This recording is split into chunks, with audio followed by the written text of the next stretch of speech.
So in this video, we'll be talking about forensic reports and how they actually act as a evidence in courts. तो सबसे पहले हम लोग देखेंगे forensic report और उनका जो रूल है as evidence in court. तो ठीक है, सबसे पहले forensic reports क्या होती है वही देख लेते हैं.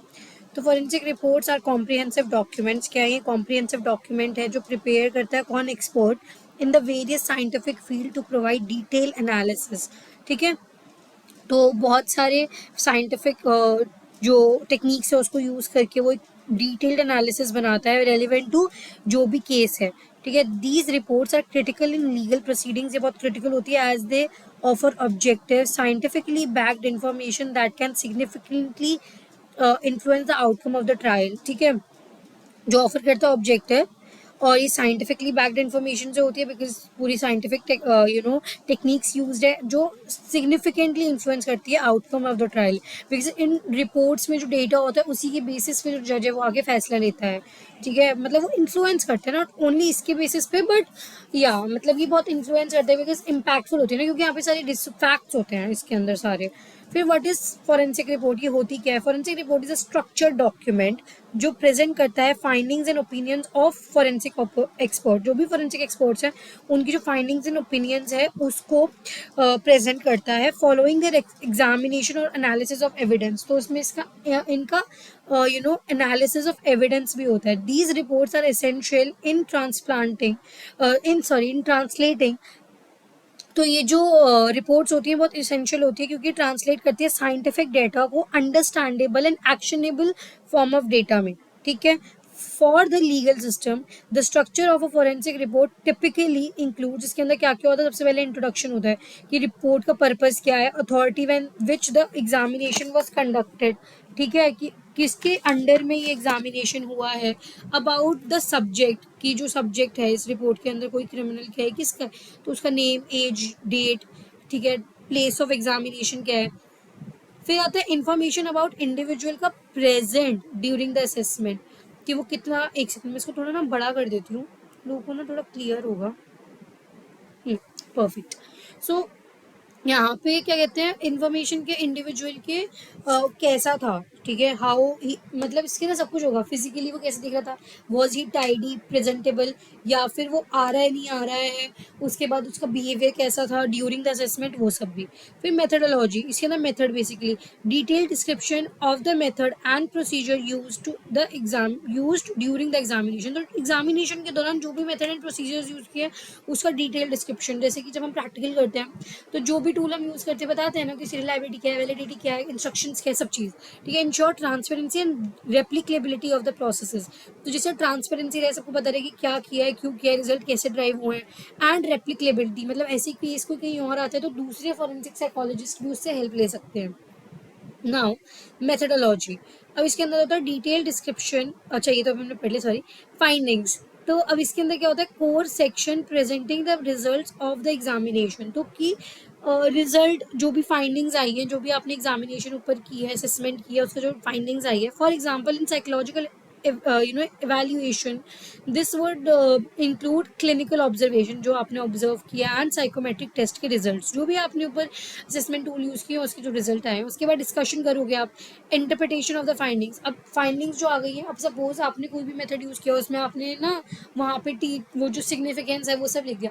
अब वो जो जो जिसके लिए रिपोर्ट बनाई है अथॉरिटीज़ के लिए, उनको समझ भी तो आनी चाहिए. तो उनके लिए आप बेसिक अंडरस्टैंडेबल फॉर्म में लिखोगे interpretation of the findings, explanation of the relevance of the findings of the case. जो भी केस में फाइंडिंग्स है उनकी रेलेवेंस को आप एक्सप्लेन करोगे. इंक्लूड करोगे diagnosis assessment of the mental state. तो आप क्या क्या इंक्लूड करोगे, डायग्नोसिस क्या है कि मतलब क्या इनको, अगर क्लिनिकल जब होती है तो हम डायग्नोस भी करते हैं ना कि ये प्रॉब्लम है. फिर मेंटल स्टेट का असेसमेंट होता है ना. फिर उसके बाद इम्प्लीकेशन ऑफ फिजिकल एविडेंस. ठीक है, वो नाउ कंक्लूजन एंड रिकमेंडेशन भी देते हैं. फिर समरी ऑफ द फाइंडिंग्स बताते हैं, that is conclusion, and recommend करते हैं फॉर फर्दर एक्शन और ट्रीटमेंट. कहीं रिकमेंड करना है, रेफरल भी होता है. फिर रेफरेंसेज जैसे साइटिंग साइंटिफिक लिटरेचर और president that support the findings and the conclusion.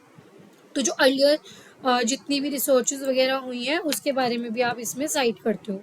ठीक है, उसके बाद how forensic reports act as evidence in court. तो ये कैसे एक्ट एज मतलब ये कैसे एक्ट करती हैं एज एविडेंस इन कोर्ट. तो देखो, जो फॉरेंसिक रिपोर्ट्स होती है ना, वो serve as a critical evidence in court, court में एज अ एविडेंस होती हैं, ठीक है। तो पहला क्वेश्चन तो होता है कि होती भी है या नहीं, तो हाँ होती हैं। दूसरा, अब कैसे होती है वो देखते हैं। Providing scientifically validated information, because इसके अंदर वैलिडेटेड साइंटिफिक इन्फॉर्मेशन होती है that adds in the judicial decision making, उसके बेसिस पे डिसीजन होता है, ठीक है। उनका रोल क्या क्या होता है, सबसे पहले proof of evidence. Forensic reports are often presented at documentary evidence, ठीक है। जितने भी एविडेंस है वो सब उसके अंदर होते हैं। फिर expert may testify in court to explain, अब जो एक्सपर्ट है वो कोर्ट में उसको एक्सप्लेन करेंगे, एलैबोरेट करेंगे उनकी रिपोर्ट में क्या फाइंडिंग्स थी। और oral evidence based on the written documents, जो भी रिटन भी होता है और ओरली आप उसको समझा भी रहे हो, प्रेजेंट भी कर रहे हो। उसके बाद होता है ऑब्जेक्टिव एनालिसिस, मतलब प्रोवाइड करता है in objective analysis of evidence free from biases, तो इसमें बायसेस नहीं होती, जो साइंटिफिकली जो रिजल्ट आया वही बता रहे हो, आप अपनी तरफ से कुछ एड ऑन नहीं कर रहे हो। Ensures that decision are based on factual, तो डिसीजन किस पे बेस्ड है, फैक्चुअल एंड साइंटिफिक एविडेंस पे, ठीक है, जो फैक्ट्स थे उस पे, rather than subjective opinion. Subjective opinions इसमें नहीं होते। तो दीज आर द वे जिस वजह से ये ये जो इन्फॉर्मेशन है वो एक्सेप्टेड है इन कोर्ट्स एज एविडेंस। क्यों, एक तो इसमें प्रूफ्स ऑफ एविडेंस होते हैं, फिर ऑब्जेक्टिव एनालिसिस होता है, फिर एक्सपर्ट ओपिनियन भी होता है इसके अंदर। Courts rely on the forensic experts specialized knowledge to interpret complex, जो भी कॉम्प्लेक्स एविडेंस होते हैं। For example, forensic psychologist can provide insight into individual का मेंटल स्टेट कैसा था, influencing decisions on criminal responsibility या फिर फिटनेस की टू स्टैंड ट्रायल, की वो फिट भी हैं, are they fit enough to stand the trials. फिर कॉरोबरेशन क्या होता है, जो फॉरेंसिक रिपोर्ट्स होती है वो कॉरोबरेट करती है अदर पीस ऑफ एविडेंस के साथ। सपोज कोई एविडेंस मिला उन्हें, ठीक है, तो वो अब वो है, और यहाँ पे मेरी रिपोर्ट भी जो है वो ऐसी चीज़ दर्शा रही है जो वो एविडेंस दर्शा रहा था, तो वो सपोर्ट मिल गया ना उसको, ठीक है। For instant DNA analysis can confirm a suspect presence at the crime scene, तो डीएनए एनालिसिस से पता चल गया। सपोर्टिंग द विटनेस स्टेटमेंट, जो विटनेस ने स्टेट किया था, एंड अदर फिजिकल एविडेंस, जो और फिजिकल एविडेंस, सपोज उनके जो क्या कहते हैं शू मार्क्स हो गए, कुछ भी विटनेस ने जो देखा उसके साथ मेरी डीएनए एनालिसिस जो है वो मैच करे, तो ये कोरोबरेशन भी होता है। फिफ्थ होता है recommendation for sentencing. In criminal cases forensic reports can influence sentencing decision, तो फॉरेंसिक रिपोर्ट्स की वजह से वो भी इन्फ्लुएंस हो जाता है। कोर्ट्स कंसिडर फॉरेंसिक एक्सपर्ट्स की रिकमेंडेशन रिगार्डिंग ट्रीटमेंट नीड्स और द रिस्क ऑफ री ऑफेंडिंग, मतलब जो कोर्ट्स हैं वो कंसिडर करते हैं फॉरेंसिक जो भी एक्सपर्ट रिकमेंड करेंगे ट्रीटमेंट और नीड्स के बारे में, ट्रीटमेंट नीड्स के बारे में या फिर री ऑफेंडिंग के बारे में, तो जो भी वो बोलते हैं वो उसको ध्यान में रख के करते हैं। अब यहाँ पे एक केस एग्जांपल दिया गया है, ठीक है। आई डोंट नो, इसमें ना बार बार इतने सारे हैशटैग्स आते हैं या, तो सबसे पहले साइकोलॉजिकल रिपोर्ट्स, ठीक है। तो सबसे पहले देखो यहाँ पे psychological reports are crucial in cases involving mental health issues, तो जो भी ऐसा केस है जिसके अंदर मेंटल हेल्थ इश्यूज होते हैं उसके अंदर साइकोलॉजिकल रिपोर्ट्स भी ज़रूरी होती है। For example, in juvenile courts a psychological report might assess the mental state, तो साइकोलॉजिकल रिपोर्ट के अंदर क्या असेस होगा, mental state and developmental maturity of the young offender, जो भी यंग ऑफेंडर है कि भाई वो डेवलप कितना है उसके मेंटल स्टेट की। कई बार बच्चे जो छोटे मोटे होते हैं उनका उतनी ऐसे इंटेंट नहीं होता, गलती से हो जाता है ना, मेंटल स्टेट कैसी थी। इन्फ्लुएंसिंग वेदर टू इम्पोज, अब क्या इम्पोज करना है उस पर, कस्टोडियल सेंटेंस और रिकमेंड थेरेप्यूटिक इंटरवेंशन, तो वो भी देखते हैं। ये क्या होता है साइकोलॉजिकल रिपोर्ट में। अब फॉरेंसिक पैथोलॉजिकल रिपोर्ट्स, अब ये टाइप्स ऑफ रिपोर्ट्स हैं, ठीक है, और उसके साथ एग्जाम्पल में समझा रखा है कि how actually this forensic reports works, ठीक है। So now forensic pathology report में क्या होता है, ये एसेंशियल होते हैं केसेस ऑफ सस्पिशियस डेथ, जब आपको समझ नहीं आ रहा है एकदम सडन डेथ है, सस्पिशियस है, तो in homicide case a forensic pathologist report provide detail on the cause of death, की क्या कॉज ऑफ डेथ था, नेचर ऑफ इंजरी कैसी थी, जो टॉप्सी होती है बेसिकली, और ना टाइम ऑफ डेथ क्या था, which are critical establishing the event leading to the death and determining culpabilities, ठीक है, तो वो भी देखने के लिए, ठीक, who is actually the guilt, मतलब who is actually the guilty of these, तो उसको पता लगाने के लिए हम एक्चुअली सब चीज़ आपको टाइम के हिसाब से देखना होता है ना, पूरा क्राइम सीन एनालिसिस होता है, रीस्ट्रक्चरिंग होती है पूरा, है ना। फिर टॉक्सिकोलॉजी रिपोर्ट्स भी होती है, vital in the cases involving substance abuse और पॉइजनिंग, तो किन केसेस में वाइटल है जहाँ पे सब्सटेंस अब्यूज और पॉइजनिंग के केसेस होते हैं। तो in a DUI case a toxicology report provide evidence of alcohol और drugs present in the defendant blood stream. तो जो ऑफेंडर था क्या उस वक्त वो इंटॉक्सिकेटेड था, अ decisive factor in proving the offence. ठीक है, now writing effective forensic report. जब आपको इफेक्टिव फॉरेंसिक रिपोर्ट लिखनी है तो उसकी कुछ चीज़, अगर आप जो भी फॉरेंसिक रिपोर्ट लिखना चाहोगे, आप चाहोगे वो इफेक्टिव हो। Forensic report must be clear होनी चाहिए, कंसाइज होनी चाहिए, एक्सेसिबल होनी चाहिए तो नॉन एक्सपर्ट्स एज वेल। ये नहीं कि सिर्फ जो एक्सपर्ट्स है उन्हीं को समझ आ रही है, जो जो उस फील्ड में नहीं है उनको भी समझ आनी चाहिए, क्लियरली अंडरस्टैंडिंग होनी चाहिए, क्लियर होनी चाहिए, एक्सेसिबल एंड कंसाइज होनी चाहिए, इफेक्टिव होनी चाहिए। स्ट्रैटेजीज, इस अगर आपको ऐसी बनानी है रिपोर्ट तो उसके अंदर क्या क्या स्ट्रैटेजीज आएगी? सबसे पहले क्लैरिटी एंड प्रिसीजन होनी चाहिए। Use clear and precise language, avoiding jargons use नहीं करने। ऑर्गेनाइज करना है द रिपोर्ट लॉजिकली, तो लॉजिकली रिपोर्ट को ऑर्गेनाइज करना है। ये नहीं है पहले फाइंडिंग्स आ रही है, फिर ऑब्जेक्टिव आ रहा है, फिर एम आ रहा है, फिर इंस्ट्रक्शन, नो। एक पर्टिकुलर मेंबर, मतलब एक पर्टिकुलर नंबर ऑफ सीक्वेंस में आप हर एक चीज लगाओगे एक पूरे लॉजिक के साथ। comprehensiveness, ensure the report covers all relevant aspects of the examination। सारे relevant aspects वो ले रहे हैं, include all pertinent facts, opinions and recommendations, सब कुछ इसके अंदर होना चाहिए। objectivity, maintain objectivity throughout the report, base findings and conclusions solely on evidence and scientific analysis. तो एविडेंस एंड साइंटिफिक एनालिसिस पर ही होनी चाहिए, आपकी सब्जेक्टिव बायस नहीं आनी चाहिए। उसके बाद आती है लीगल रेलेवेंस। ठीक है, तो tailor the report to the scientific legal context. तो आप कैसी रिपोर्ट बनाओगे जो साइंटिफिक लीगल कंटेक्स्ट में हो, और adjust details and explanation according to the audience. तो जो डिटेल्स है, एक्सप्लेनेशन है, उसको ऑडियंस के अकॉर्डिंग उसको करोगे, बिकॉज उनको अंडरस्टैंडेबल होनी चाहिए ना। अब आप इतने एकदम बड़े बड़ी चीज़ें नहीं उसमें लिख दोगे, तो डिटेल्स जो है वो एक्सप्लेनेशन, जो इंटरप्रिटेशन है वो उनकी ऑडियंस के अकॉर्डिंग होना चाहिए।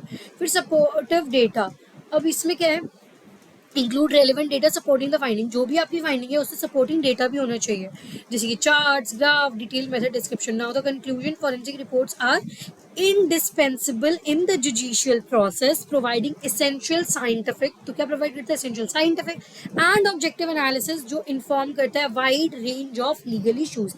inaccurate preparation and presentation are vital to ensuring justice is served based on किस पे?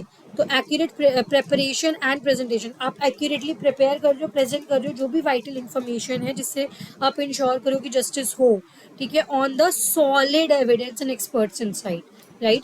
सो अब इसके बाद ना मैं आपको एक चीज़ और दिखा देती हूँ इसके अंदर। वैसे तो we are done with this, but still, तो यहाँ पे ये थोड़े से नोट्स है जिसके अंदर यही सब चीज़ें बता रखी है कि ये जो फॉरेंसिक रिपोर्ट्स होती है वो समरी ऑफ एविडेंस होती है, वो it carry from the psychological profile, जो साइकोलॉजिकल प्रोफाइल होती है, और असेसमेंट फ्रॉम अ जिसमें सब कुछ इसके ना कलेक्शन ऑफ ओपिनियंस होते हैं, conclusion based on collected evidence in a criminal case, a blood type, DNA analysis, fingerprint, सब कुछ होता है। Purpose of forensic report to influence the judgement whoever is in charge of the investigation or the judge or the jury in the court। ठीक है, इसके अंदर सब कुछ होता है, इन्फ्लुएंस करती है जजमेंट को। वही सब चीज़ें जो मैंने भी डिस्कस की है, बट स्टिल मैंने ये हैंड रिटन नोट्स आपको दिखा दिया। उसके बाद जो फॉरेंसिक रिपोर्ट होती है वो अनलाइक होती है, क्लिनिकल रिपोर्ट की तरह नहीं होती।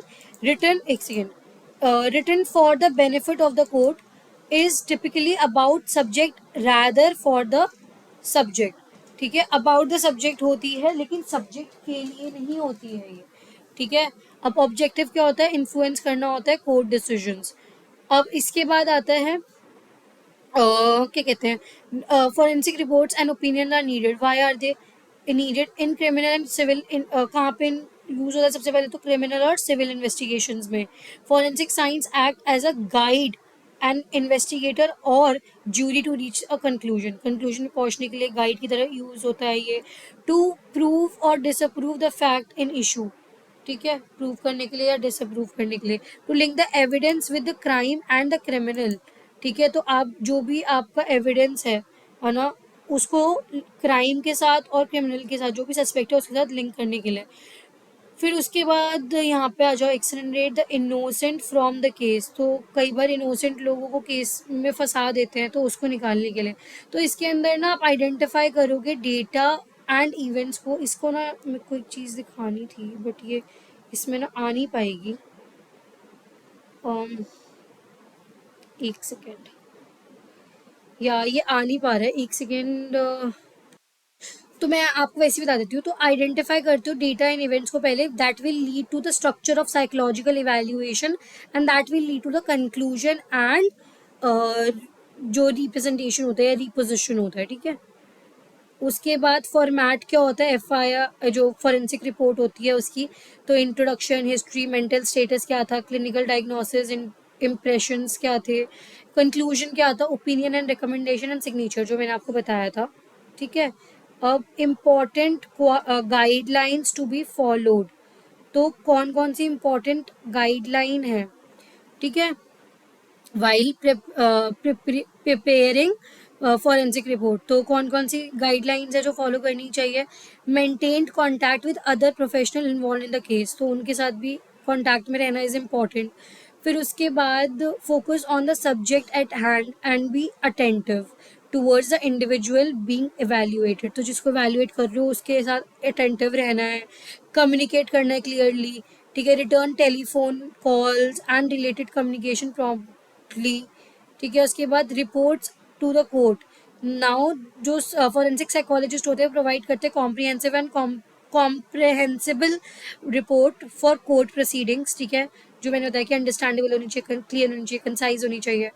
उसके बाद reports must stand independently in court, presenting all relevant facts, opinions and recommendations daily, ठीक है। The court relies on these reports to make informed decision regarding treatment, sentencing and offender assessment. तो वही कोर्ट उसको बहुत ध्यान में रखता है। Now लास्ट हमारा जो इसके अंदर थोड़ा सा बचा है, steps of reporting in court, तो रिक्वेस्ट करते हैं कि सबसे पहले की रिपोर्ट आने वाली है, टाइप ऑफ रिपोर्ट कैसी है वो बताओगे, general, specific, demand on the case, demanding है केस के ऊपर, फिर एक्सपर्ट एविडेंस आता है, फिर प्रेजेंस मतलब एक्सपर्ट की प्रेजेंस में होता है, ठीक है, वो एविडेंस देते हैं इसके अंदर, वो प्रेजेंट करते हैं जो भी है, और उसके बाद इसको एक्सेप्ट किया जाता है। These are the steps of reporting in courts, ठीक है। तो ये जो मैंने पहले आपको दिखाई थी वो चीज़ें बहुत इंपॉर्टेंट है, आपने देखा, और ये चीज़ें भी इतनी ही इंपॉर्टेंट है, how you have to actually present your answer, वो भी इसके अंदर है। नाउ प्रूफ ऑफ एविडेंस, ठीक है, it transformed report used as the basis of expert witness testimony in the court, तो उसको ही as a expert witness testimony माना जाता है। अब ये क्या होती है, इस पर भी वीडियो जरूर आएगी। Now include all the relevant and sustained fact, तो सारे रेलिवेंट एंड सस्टेन्ड फैक्ट होते हैं that the psychologist can defend in court, जिसको वो डिफेंड कर सकता है। Psychologist must ensure evidence presented based on rules of evidence, ठीक है, जो एविडेंस होते हैं वो मतलब साइंटिफिकली बैक डेटा, ठीक है ना। जो जो ये होती है हमारी रिपोर्ट्स होती हैं, प्रेजेंटेशन ऑफ कोर्ट्स एंड उसको हम as a proof of evidence देखते हैं, ठीक है, कंटेंट ऑफ प्रूफ एंड उसके बाद एडमिसिबिलिटी, ठीक है।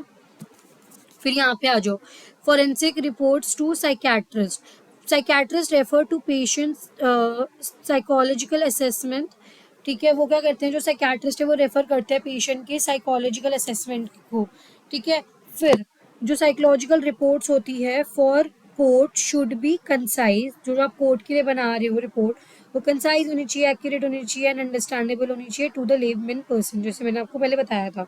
नो साइकोलॉजी जस्ट रिकमेंड, एक सेकेंड,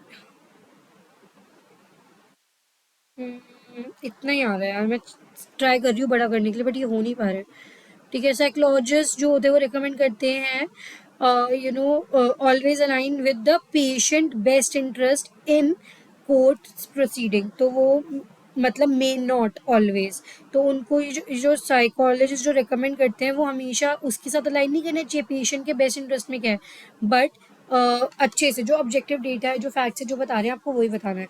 तो रेफर सबसे पहले रेफर करता है कौन, साइकियाट्रिस्ट, फिर कॉन्ट्रैक्चुअल ड्यूटीज होती है, रिपोर्ट प्रिपरेशन होती है, फिर रिकमेंडेशन देते हैं एंड कोर्ट प्रोसीडिंग्स में फिर वो जाती है। साइकोलॉजिकल रिपोर्ट्स का प्रिपरेशन कंटेंट इन्फ्लुएंस करता है क्या, impact of court decision related to treatment and sentencing of the other logical aspects. So by this we actually completed very very important aspect of forensic psychology, ठीक है, that is हमारा forensic reports. So if still you have any query you can ask me in the comment section, ठीक है, and I'll revert soon. उसके बाद if you like the video don't forget to like, share and subscribe to my channel, ठीक है।